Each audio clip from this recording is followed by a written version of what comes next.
Les tomates ont été récoltées et transformées. Allons maintenant voir Adrien, le chef de Pronto al Gusto, pour voir ce qu'il en pense et qu'est-ce qu'il va nous proposer comme recette.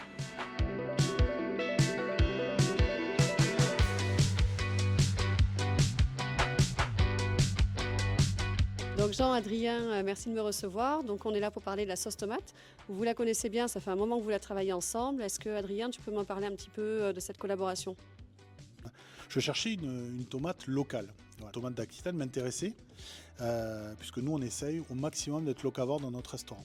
Donc toujours travailler des produits vraiment autour du resto, à la fois pour les producteurs, parce que c'est important aussi de valoriser notre terroir agricole sur le département.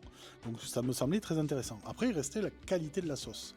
Voilà, donc avec Jean, on a travaillé sur ce sauce. Il m'a amené des échantillons au fur et à mesure que Terre du Sud travaillait sur ce produit, parce qu'on ne sort pas une sauce tomate comme ça.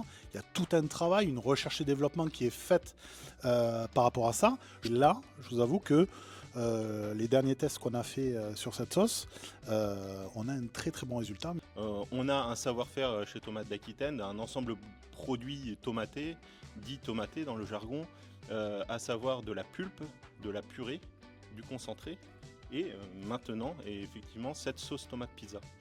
Cette sauce tomate pizza, pour un restaurateur tel qu'Adrien, il fallait qu'elle ait du goût, il fallait qu'elle ait une utilisation facile. Et donc c'est pour ça qu'on a créé un carton de 2 poches de 5 kg avec ouverture facile et refermable. Tout ça se fait dans le cadre d'une filière intégrée chez Terre du Sud.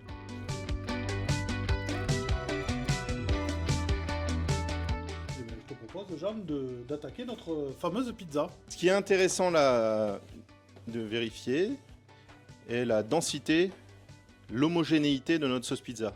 Elle a été travaillée avec notre purée de tomates, tomate d'Aquitaine, qui est une purée qui est légèrement concentrée. Et je dirais, regarde, là on voit bien, tu vois, dans le travail de cette sauce tomate, tu vois, il n'y a pas de séparation, il n'y a pas d'eau autour, tu vois. On a vraiment que de la tomate, tu vois, il n'y a pas d'eau, il n'y a pas de truc, et tu vas voir le pouvoir couvrant, tu vois, de la tomate sur notre pizza. On sent, alors en plus, vous avez pas les odeurs. Moi, je peux vous dire que là, on est vraiment sur un produit qui est très parfumé.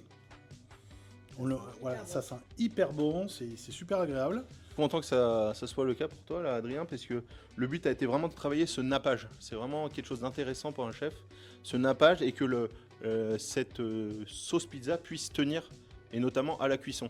C'est-à-dire, comme tu disais, là, ces fameux îlots, nous, on ne veut pas voir ça. On veut voir en fin de cuisson quelque chose d'homogène, de lisse et de très tomaté. Après, il est clair que ce qui est bien avec cette sauce, c'est elle est très bonne comme ça, mais on peut l'agrémenter. On a un nappage homogène de notre sauce pizza. Et ça, c'est le premier critère qu'on a recherché, et notre premier critère qui met en valeur notre produit de terroir.